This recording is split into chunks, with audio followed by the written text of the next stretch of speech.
rent just went up. It's beyond what I can afford. I have nowhere to go.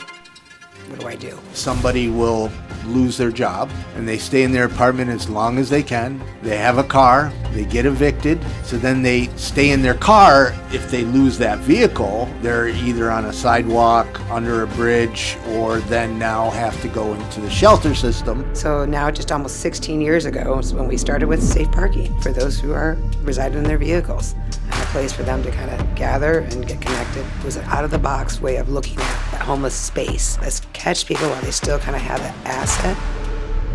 Rents in San Diego almost doubled? Pretty much. Wow. Yeah. You only can increase 10% each year. What was happening, the landlords were coming in and saying, we're going to remodel. Right. They find loopholes. We can prevent and solve homelessness. We don't have the political and public will to get all the housing resources we need to make it happen, which would actually save taxpayer money. I mean, that's absolutely it. Your number one goal is to keep people alive. You're basically going to get the highest vulnerable that we anticipate are heading towards death, and you got to keep them alive. When someone loses their job, cannot pay rent, gets evicted, often their vehicle is the last stop before literally sleeping on the street. Mobile homelessness is growing across the country as rents continue to skyrocket. Probably one of the biggest challenges for someone living in their vehicle is finding a safe place to park at night. Today, I'm joined by Teresa Smith, CEO of Dreams for Change, where we talk about how safe parking programs are helping people stabilize, stay safe, and find their way back to housing. It's been how many years since I've seen you? Probably well over 10. And I remember because you ran one of the original safe parking programs here, and you've grown. We'll get to that. But I just remember I had a wonderful experience at one of your parking lots. And for people that don't know, people living in their vehicles come and park and get services and have a safe place. But I remember because we were doing invisible people interviews, people were apprehensive, right? They're cautious. And then we set it up on like a chair and they watched a few interviews and then everybody wanted to participate. It was wonderful. It was a wonderful experience. So tell me about Dreams for Change. Well, as you kind of mentioned, Dreams for Change, we started with safe parking. So now, just almost 16 years ago is when we started that program.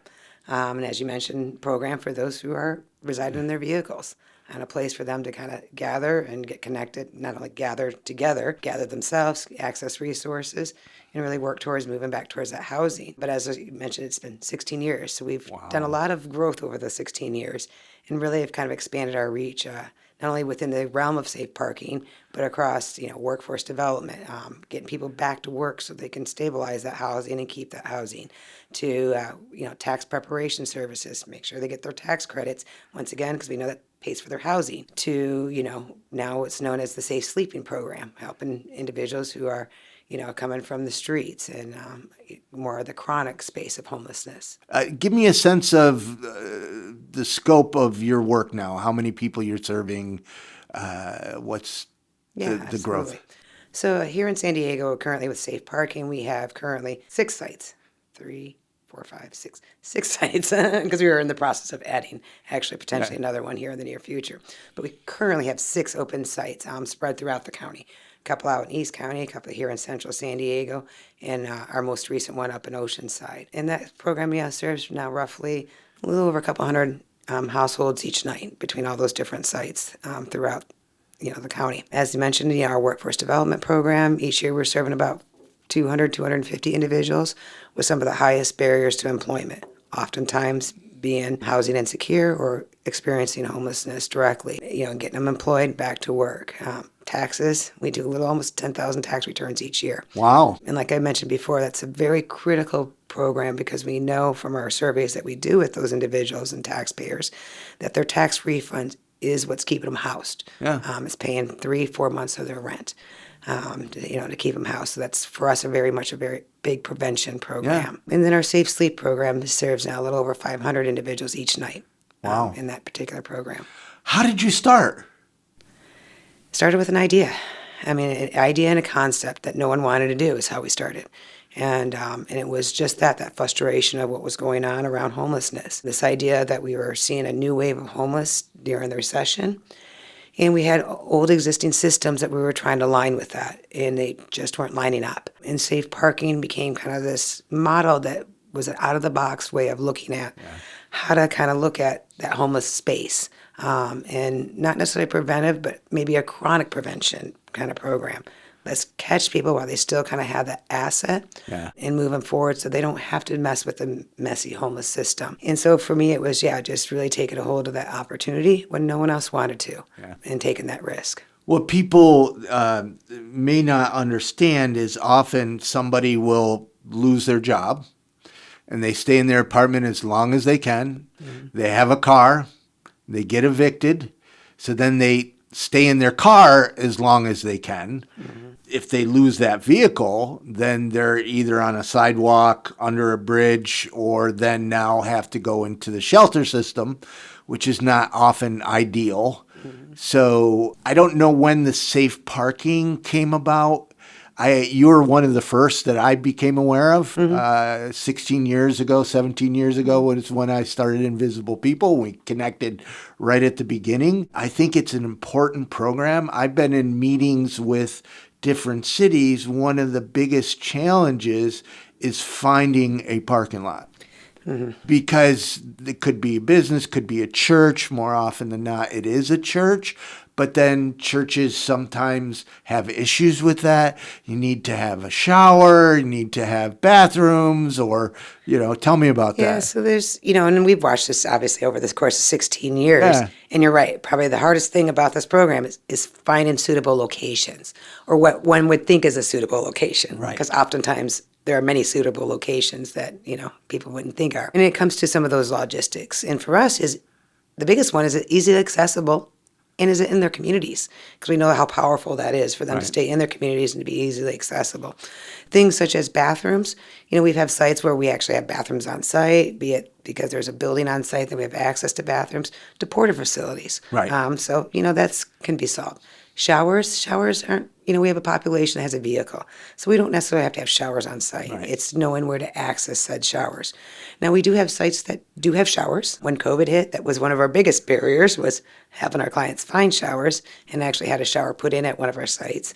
And then our county sites went ahead and had showers put in. So it's a nice added bonus, but it's not necessary. Like some of our other sites, we give YMCA memberships, so they have access to gyms and showers and those kind of pieces. And I think about when you mentioned, where did this all start? Well, honestly, we weren't the first, quote, safe parking program. That really started concept, or that idea started up in Santa Barbara with a group called New Beginnings. And they had operated what they were calling safe parking for a few years. And hence, that's why I kind of planted that seed for me to kind of think about, what was that going to be like here? How could we replicate something like that here?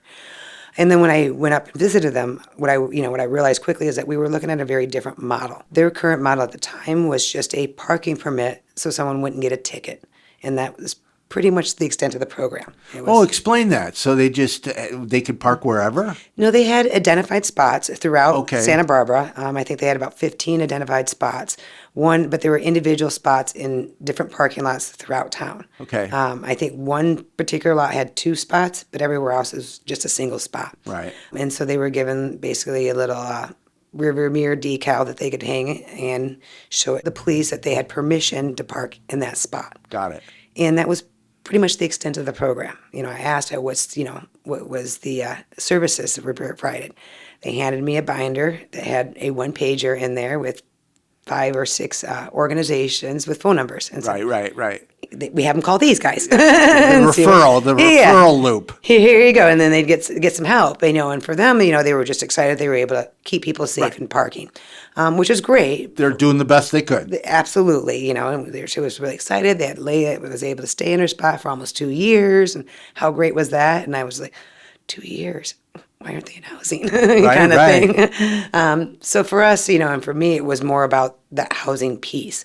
It was viewing safe parking as just that quick stopover and to really infuse, some of the services that we know have come to work, such as rapid rehousing, to get them back connected to that housing as quickly as possible, where possible. Yeah. Now, over the course of years, that's looked different. Like I mentioned, started during the recession, dealing with a lot of recession-based individuals. Housing has changed, housing market has changed, our populations have changed over the years, from, rise in families over a course of times to now our significant rise in seniors. Right. You reminded me the biggest challenge, or one of the biggest challenges, people that are vehicle residents or mobile homeless, is a safe place to park. Mm-hmm. We did a movie, it's called Mobile. I'll link it in the description. It's one of our first scripted films, and it's about a woman who is driving rideshare, Uber or Lyft. We didn't name it, just, and she was evicted, and she was having trouble finding places to park, and then eventually found a safe parking spot, which helped her. And I think, providing the services is so very important, which is not just unique to what you're doing, but it is really the model that needs to be replicated, because it should just be temporary. Mm-hmm. And that is the goal. We have case managers on site every night. And we've infused now housing navigators into contracts so we can, that really help navigate that housing landscape. And that's what we see is critical. Partly because, as you mentioned, a lot of times these are first-time homeless. So they have no idea where to even begin to access systems and touch points. And just being able to point them in the right direction, to reassure them on a nightly basis that, yes, these will take time, but you're heading in the right direction. Yeah. Makes a world of a difference, is right. Absolutely. What's your background? So my background, is primarily in my adult career, has been social service, anti-poverty work, with a really focus on asset building type strategies to deal with generational poverty in many ways. I like the term asset building. Mm-hmm. Yeah, because that's what we're really looking at. How does one stabilize housing?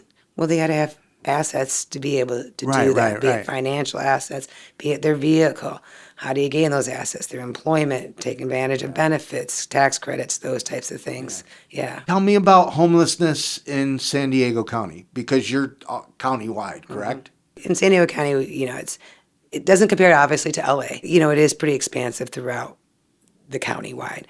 And, it's that typical thing is that services don't align with the population at hand. So we have a disproportionate number of individuals who are actively out on the streets, in our canyons, and our waterways all over. And disproportionately, as we see in most communities when it comes to race and ethnicity, where certain races and ethnicities have a greater impact. And it's that constant struggle. San Diego, I think we're unique in the sense that we're a very large county with 19 plus different cities and municipalities that typically don't work well together. And if you That's not unique to San Diego. No, but it's unique in the sense that we have so many trying to pull together. And if you think about the demographics of San Diego, from ocean to mountains to desert, and that spans and what that can look like across the county. So it's that difficulty of working together across even the physical logistics of the county in of itself. And the political will and all those pieces that come into play. I think we, as you mentioned, struggle like many cities of trying to really get a handle on how to address these particular issues and stop the finger pointing and to really embrace it. Because if you ask someone from the San Diego region, it's San Diego. Most people aren't going to identify, well, I'm San Diego, but this small part of Carlsbad or Leucadia, or, we're from San Diego County. And we need to, I think, take some more time to address it as such. As homelessness grows, people are getting frustrated, and they're pushing for laws that criminalize homelessness, which will only make the problem worse. Invisible People reaches more people, educating them on homelessness than all other homeless sector nonprofits and campaigns combined. But we do it on a limited budget. We don't have the funding they do. We are mostly funded by individual donations.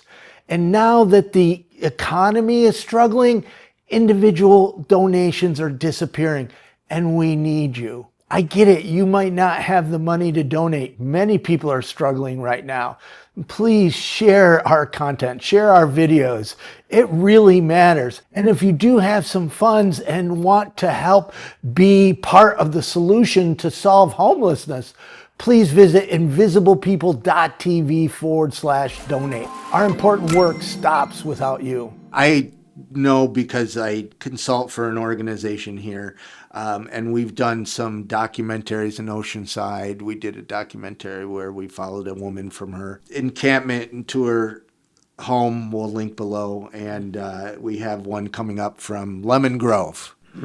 I have a little bit of understanding of homelessness here, but you mentioned something earlier, how the demographics changed from a lot of families to mostly seniors. Because remembering back to the wonderful evening I spent at one of your parking lots 16, 15, 10 years ago, whenever it was a lot of families, a lot of single moms with their kid, and now you're seeing mostly seniors. Yeah, so, we still see families, don't get me wrong. Oh, yeah. There still is families. It's just not at the rates we were seeing, because it was getting to the point it was almost 35-40% of our clients were families with children. And that's really dropped down to what I would call our average, close to that 20%. But there was also a big push for family homelessness. And so there was a lot of vouchers that came out and, and really addressed that. Yeah. So it helped, So it's kind of the nice thing is when we do these things, down the pipeline, we do actually see a difference in those numbers. But as you mentioned, seniors, that probably in the last 5+ years, and I say plus, it's probably closer to 8, add the 2 in for COVID years, the senior population is significantly increased. And it coincides with the rapid increase of the rents that we saw here, where rents were literally almost doubling. Rents in San Diego almost doubled? Pretty much. Wow. Yeah. You only can increase 10% each year. But what was happening, the landlords were coming in and saying, we're going to remodel. Right. They find loopholes. Yeah, the loopholes. And so, we're getting calls from seniors. My rent just went up. It's beyond what I can afford. I have nowhere to go. What do I do? And that's still kind of the mantra we're hearing is that income, their incomes haven't changed if the rents have changed. Yeah. And they're ending up homeless. Well, it's the boomer generation. My generation is, hitting 65 at record numbers. We're the largest generation. Most of us, me included, had our assets wiped out in the '08 crash. Invisible people started because of the '08 crash. And even back then, I wasn't able to find employment.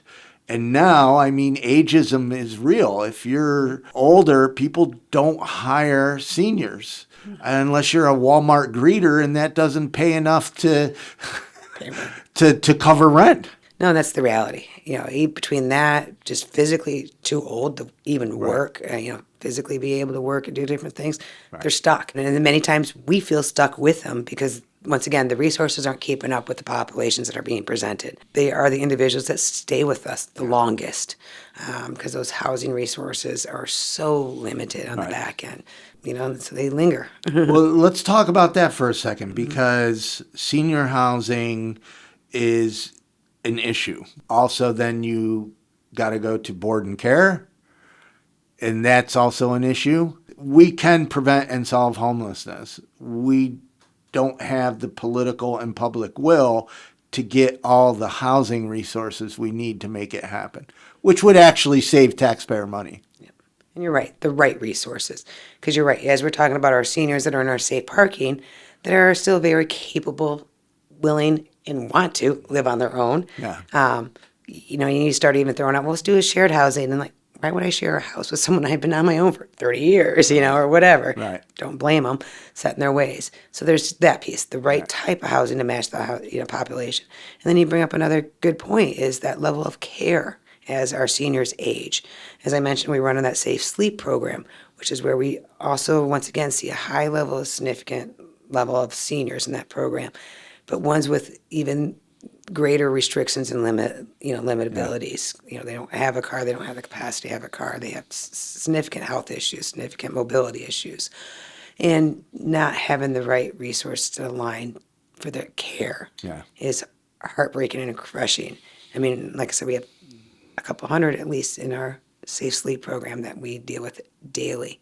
Right. And there's no, they need a higher level of care, and you're not able to provide it. at all. One individual's been with us pretty much since that program started almost 3 years ago. Wow. And just waiting for his number to be called on the housing list because he needs supportive housing because he has significant 3 mobility years. disability. 3 years. Nicest guy ever. Yeah, when it's just a waiting game for that And match. for people that might not be aware, the safe sleeping programs, kind of similar to safe parking, because safe parking, people have their own vehicle. Safe sleeping is cities designate an area, normally a parking lot, and set up tents, and there's supportive services. I featured them in San Francisco. They're much more common here on the West Coast, where the weather can, where you can set up tents in a parking lot. I don't know if you could do that in, the other parts of the country where it gets extremely cold. And it gets cold here. The idea is that you have a lot of chronic homelessness wandering around an area, and this gives them a safe place to sleep. It reduces homelessness in an area, theoretically. And I would assume, and please correct me if I'm wrong, I used to be an outreach case manager, family case manager, and we used to set up winter shelters in Los Angeles.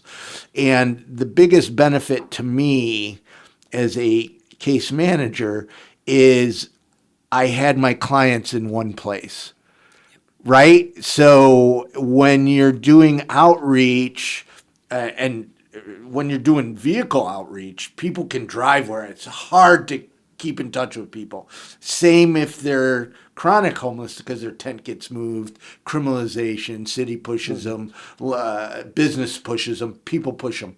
So the benefit to a safe sleeping is that you're able to provide services. However, if there's no housing, like you said, that person's there for 3 years. Yeah, and that is the sad part of it. But it goes back to, when we were approached by the city to take on the Safe Sleep program, one of the things I've always been committed to, even up to and still committed to, is that we were not going to get in the business of running a shelter, a traditional shelter, for a host of reasons. I think they're expensive. I don't think they're necessarily the right answer. And it goes to that kind of warehousing of individual kind of concept for me. And then when it came to the safe sleep, it was something that was a little bit different in the sense that there was the decency of having their own place, their own tent, so they can still have their own belongings, they have their own privacy. And it really was an approach of being the lowest barrier shelter option out there. In the sense that it is just that it's a campsite. If you want services, great, we're here for you. We got all kinds of services and have them on site, be it medical, mental health, full wraparound services we bring to the site.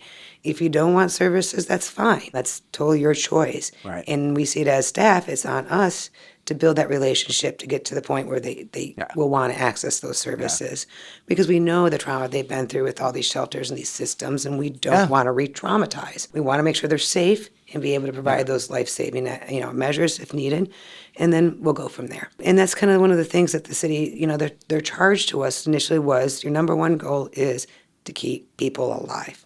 You're basically going to get the people that are, the highest vulnerable that we anticipate are heading towards death, and you got to keep them alive. That's Right. Okay, that's quite a charge, kind of thing. Right. And and like I think I kind of mentioned earlier, is that it's working. We are, and we're keeping a lot of people alive. Yes, they may be still waiting on that 3 years for housing because, we're not connected, and we don't control that system. All this coordinated entry. We're just waiting along with them. Right. We figured out some of the trigger points to kind of move people quicker along that system, and do those to hopefully help them bump up a little bit quicker. You got to say the right words. You got to put in so many case notes and all those kind of things. But we have to play that waiting game with them. So it comes back to how do we create dignity, a dignified space where they feel like they have that freedom to live and come and go and do while we all play this kind of waiting game. You bring up a really good point because the Regional Task Force on Homelessness provides monthly data on homelessness, and they have a dashboard. In full disclosure, I consult with them. The amount of new people entering into homelessness exceeds the amount of people getting out of homelessness. And I believe, I might be a little wrong here, but in the last 12 months, only 2 months was it the people getting out of homelessness was greater than the new people coming in. So I know the National Alliance to End Homelessness has data that says 19,000 new people enter into homelessness each and every week. And that is why there's a bottleneck. For every $100 increase in median rent, homelessness increases by 9%. And, you know, people just, often the public thinks, oh, they can just go into housing, but there's no housing for people to go into. So that's why we provide these services. Absolutely. I mean, that's absolutely it. Is, you know, we, once again, we don't control the housing piece. Right.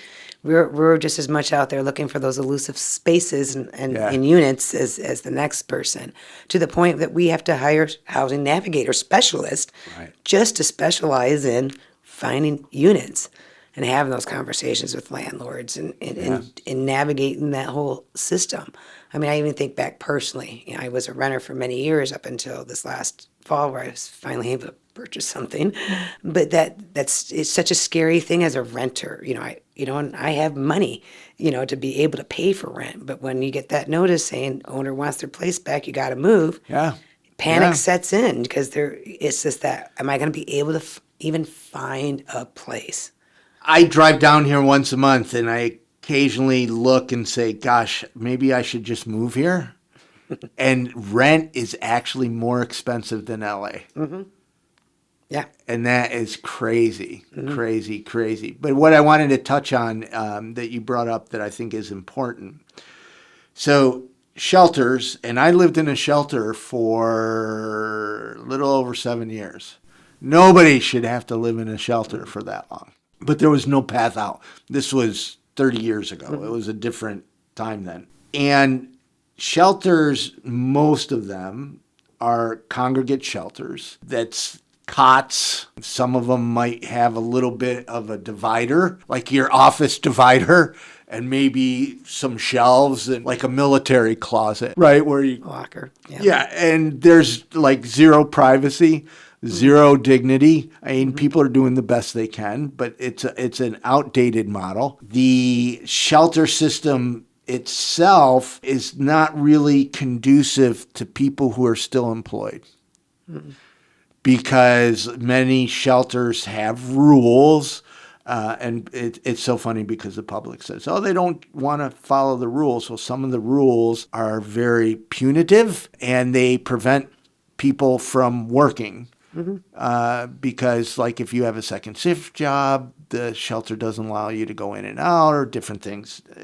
Try not to go there. What I'm trying to do is just share why there's different alternatives. What I've seen over the last 5 years is that there's a push to make housing-focused shelters. So, okay, this is just a transition. It's now a bridge shelter or whatever, navigation center. They got all these cute names. I'm not a huge fan of the safe sleeping, although I understand why they exist, and this is the reason, is that it's an alternative to shelters because there are people, rightly so, shelters can be dangerous. Shelters don't provide dignity sometimes. Shelters have specific rules that are not really conducive to making people feel human. And a safe sleeping, they have their own space, their own tent. Do you allow pets? We have about 200 right now at the site. Okay. 150 dogs, 150 plus dogs, That's about 30 cats, and That's a big one, got right? And a all kinds of shelter, pets. and you know, when I speak, because people often say, well, you know, why don't they just get rid of their dog or whatever? When I speak, and I'll ask people, so how many of you have pets? And most people raise their hand. I said, how many of you want to get rid of your pets? And everybody puts their hands down, right? I mean, often the pets are what have provided unconditional love and trauma support while they're trying to survive. So I think that is the benefit of, although I'm not a massive fan of safe sleeping, I understand why they exist. And what we need to do is get more housing for people. Yep. So none of it exists. Yeah, and that's exactly the answer. Housing is always is the answer, but it is, and like it goes back to mention, it is that lowest barrier. You can bring your pets, you can stay as a couple, you can put up to two people in a tent. Right. When Shelters don't allow. Shelters don't allow. When we started the program, it's when all the encampment resolution dollars came out. And so part of the pull was we moved entire encampments into the system because they didn't want to break up their encampments on the street. It's like, okay, you all come together. Right. So it was 30, 40 people coming all at once, and we give them their own little section, and was just able to kind of move that in. Well, that's interesting because often in a homeless area, there's a very charismatic person, often called the mayor. Yep. Right? They form little communities. Right, Absolutely. a general or whatever, right? And they were trying to house this one person. And they finally came out and asked him, they said, why won't you go into housing? And he's like, all my friends are here. So then they housed all of them. Yep. Once you took the friends in the community, because community is powerful. Absolutely. So that's a big part of this, was being able to move entire street communities into the folds. It did some amazing things. One, it kept some of the community together. Yeah. Then it also gave those who didn't want to be a part of that community an option out. Right. Because they were stuck. yeah. Because they had to listen to the mayor. Right. That was for their safety. Right. And once they were able to have a way out, so it did some different things with that. And then the other piece that goes with it too is that we can be more flexible when it comes to, quote unquote, the shelter rules. We still have to abide by the universal shelter terms, just like all the other shelters locally. We have these universal terms of rules, but we have a little more flexibility in the sense of we're not going to kick you out because you have a high mental health issue and you're screaming all night long. Yeah. We understand that it is a mental health issue. We're going to figure out a way to accommodate that. And it may be, we're going to pull your tent and platform to this corner over here, closer to the Right, station, right. and try to work around that so we're not just necessarily turning these people right back out on the streets because of their mental health issues, possibly because of their substance abuse issues, and all those kind of things that we have a lot more flexibility in being able to support than a traditional shelter. Interesting. So there's rules that shelters have to. There's uniform rules. So San Diego City has created universal shelter terms. So it's it goes through what clients' rights are within a shelter, and then there's universal rules. I think there's about 20 of them that applies to all shelters. And there's a whole formal process now that all shelters have to abide for of how we address and discipline clients. Very much like an employment. But is any of it about quality of care, or is it just No client violence. base?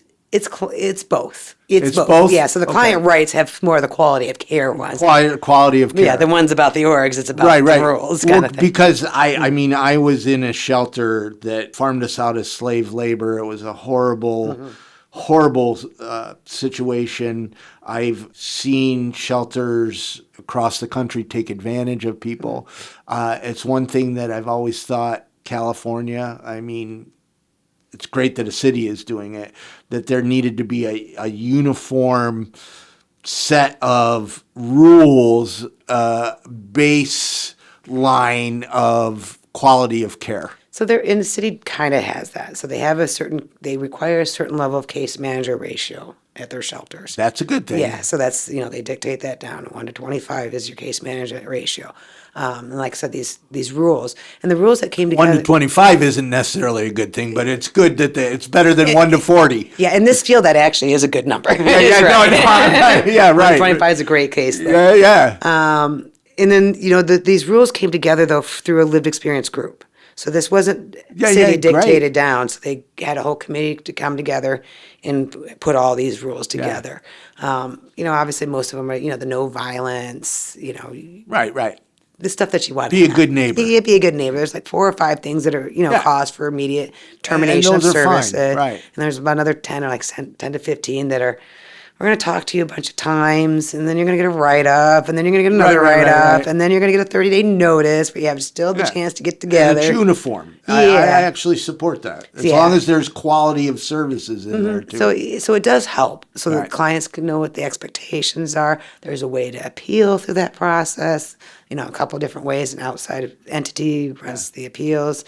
So it does help streamline those kind of things. I like how you described, if there's someone who needs, let's say, or is having some mental health issues, you could just move the tent over to an area where they might not be disturbing other people, or you can move the tent over where it won't be disturbing other people, where in a shelter location, you can't do that.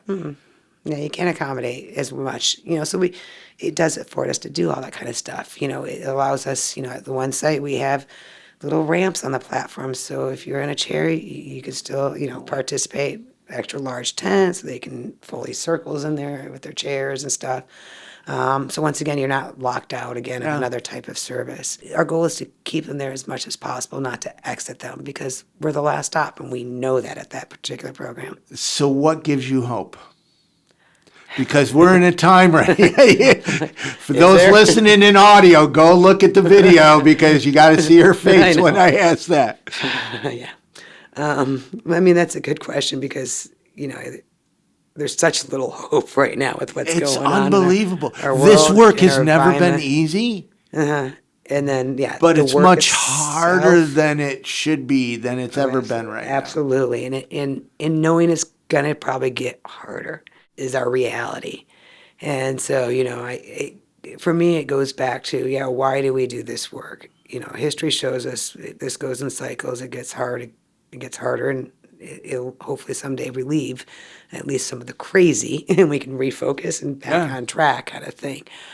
Honestly, what gives me hope is really watching my staff who have stepped up to the table in all this chaos. Starting a new program that's never been done before locally, this whole safe sleep, to the pressure that the team receives from the outside, or from all directions. In essence, what's going on at the federal level, to we get our own crazy people that show up that want to all kinds of stuff. Right. We're an immigration camp. No, we're not an immigration camp, and all these kind of things, to have an ICE show up at our door, and Oh my gosh, that I kind didn't of even think about that. yeah. So and navigating all those kind of Oh my gosh. pieces, but to see the staff show up every day still for those clients, and to put that care into that group, and to see them, honestly, my biggest joy is watching them advocate against the city when it comes to certain things, and to really stick up for the clients and say, no, they need this right now, be it plants outside their tents that you don't think is appropriate, and no, let's give them a little greenery, Yeah. a little joy, and making sure that there's Little still, garden. yeah, exactly, that there's still a little joy somewhere amongst all this. So people are listening to this all over the country, maybe Canada, UK. I know we have a presence in Australia and different places. I don't know how much this next question will relate to other countries. It might, but I know in the United States, let's say it's a service provider or just somebody that cares, or maybe it's a pastor of a church. How do they start a safe parking program? What are the next steps, some obstacles, and how they can move forward to turning a parking lot into a solution for people to get out of their cars into apartments? So the first step is, as you mentioned, they have a parking lot. It's just saying yes to the program. The rest is almost pretty simple. You check with your local zoning laws. That would be one thing. Certain cities have different zoning laws. Biggest thing I say to get around that is you're using a parking lot to park cars. Most parking lots, zoning laws don't dictate what one does inside a car. So parking cars, that's all they need to worry about.